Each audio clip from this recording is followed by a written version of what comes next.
Bonjour à tous. Comme vous le savez maintenant, la ville de Donnacona fête son 100e anniversaire en 2015. Qui dit 100 ans dit que la ville a évolué au courant des 100 premières années et que la ville de Donnacona n'a pas toujours été ce qu'elle est maintenant. Au cours des prochaines minutes, vous allez pouvoir visionner un documentaire qui va marquer les événements notables, les événements marquants de nos 100 premières années d'existence. Je vous souhaite à tous un bon visionnement.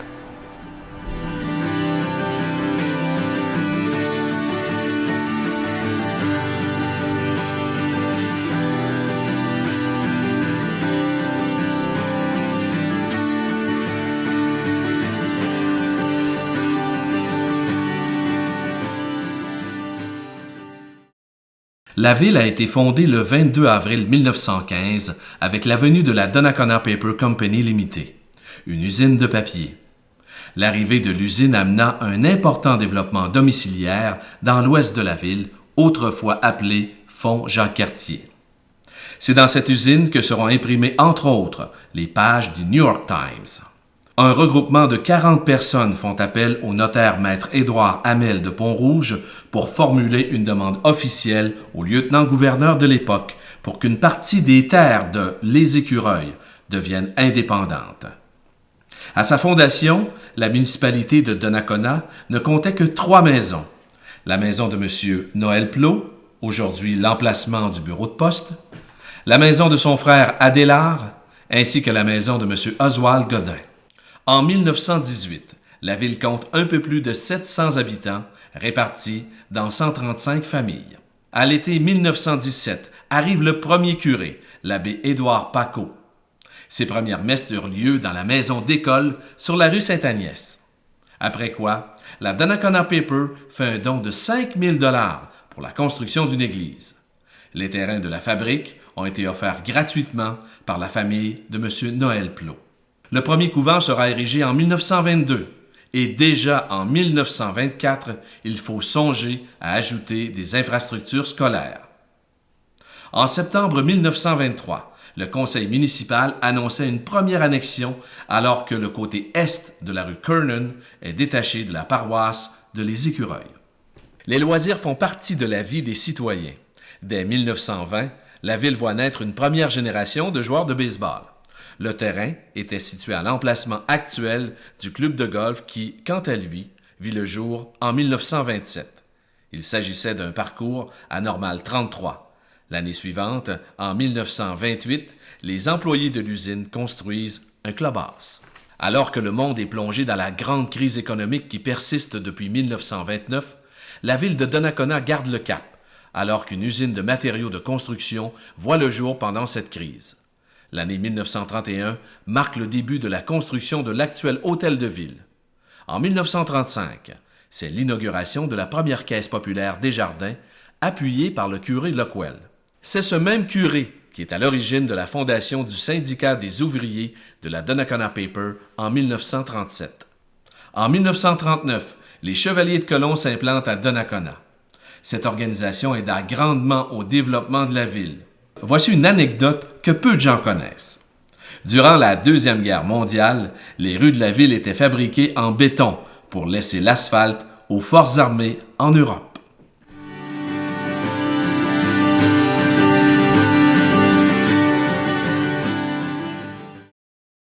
« 1950 marque l'arrivée du premier bureau de poste de Donnacona. En 1952, le premier collège ainsi que la résidence des frères voient le jour.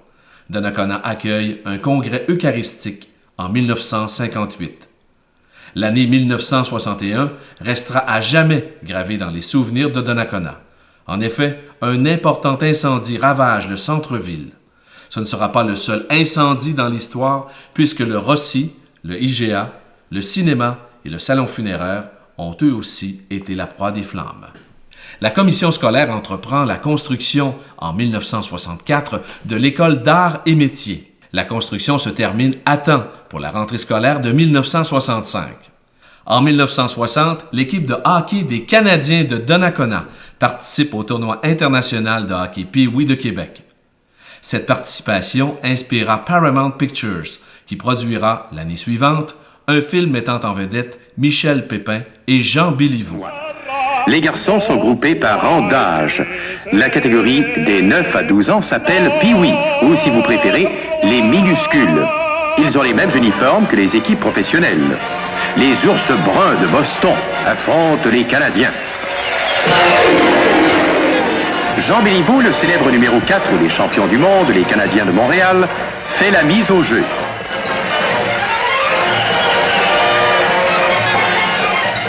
Quand on porte le même numéro, on peut bien échanger des autographes.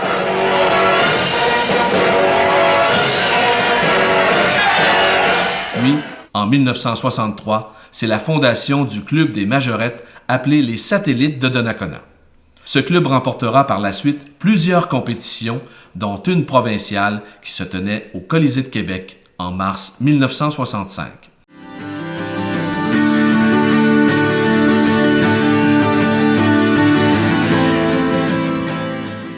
« 1967 est une année importante pour la municipalité.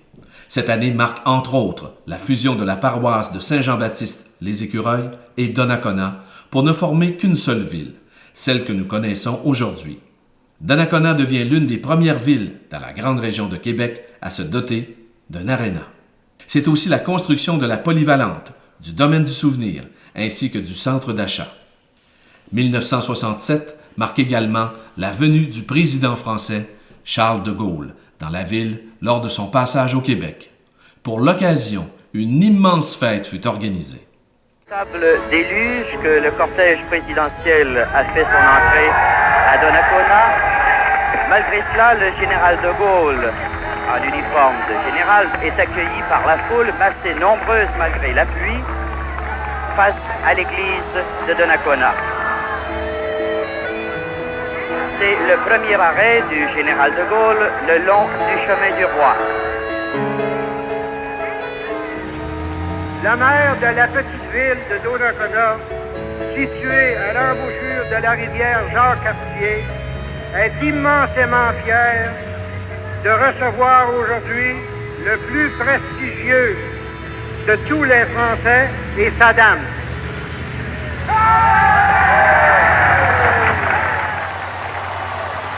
Et puis maintenant, je vois le présent du Canada français, c'est-à-dire un pays vivant, au possible. L'usine vit en 1976 son grand conflit de travail qui durera 8 mois pour prendre fin en 1977. En 1979, le maire de l'époque, Louis-Marie Gaudreault, annonce un investissement de 3 millions de dollars pour la restauration domiciliaire. 1985 annonce l'achèvement de la construction de l'autoroute 40 après 20 ans de travaux. C'est en 1986, après plus de 9 ans de travail des autorités municipales, que le gouvernement du Canada inaugure un pénitencier à sécurité maximale à Donnacona.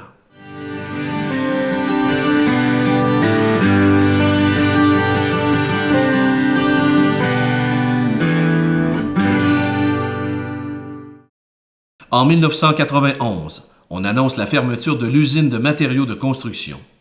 2 ans plus tard, en 1993, Donnacona inaugure le parc industriel au nord de la route 138 afin de diversifier son économie. En 2000, Produits forestiers Alliance annonce un investissement de 275 millions de dollars pour la machine à papier numéro 4. En 2001, la ville abolit son corps de police. Le service sera désormais couvert par la Sûreté du Québec. Alors que le comté de Portneuf reçoit en 2003 les Jeux du Québec, Donnacona y accueille plusieurs disciplines, la centrale administrative ainsi que plusieurs délégations d'athlètes. Cette année marque aussi l'inauguration de la Maison de la culture Georges-Hébert Germain. La ville subit un dur coup en novembre 2007, alors que la compagnie Abitibi-Bowater annonce la fermeture de l'usine pour une durée indéterminée. Quelques mois plus tard, en 2008, une page d'histoire de Donnacona s'éteint alors que l'usine ferme définitivement ses portes. 250 employés perdent leur emploi, qui s'ajoutent aux 150 autres perdus lors de la fermeture de la machine numéro 3 en 2003. Aujourd'hui, ce n'est qu'une surface pavée qui se retrouve à l'endroit où toute cette histoire a commencé. Malgré ce dur coup, Donnacona a su se relever et son économie continue de croître. La venue d'industries, de commerces et l'implantation du carrefour de l'automobile ont permis de diversifier l'économie et diminuer l'impact de la fermeture de l'usine. Durant ce siècle, plusieurs événements sont venus bouleverser la vie des gens de Les Écureuils et de Donnacona. Le travail et l'entraide des citoyens d'hier et d'aujourd'hui auront permis non seulement de traverser ces périodes plus difficiles de notre histoire, mais également de construire ce qu'est devenu notre ville. La qualité des services actuels et des infrastructures, le dynamisme des citoyens et le sentiment d'appartenance à notre ville nous permet de croire que Donnacona a tout en main pour répondre aux défis du prochain siècle.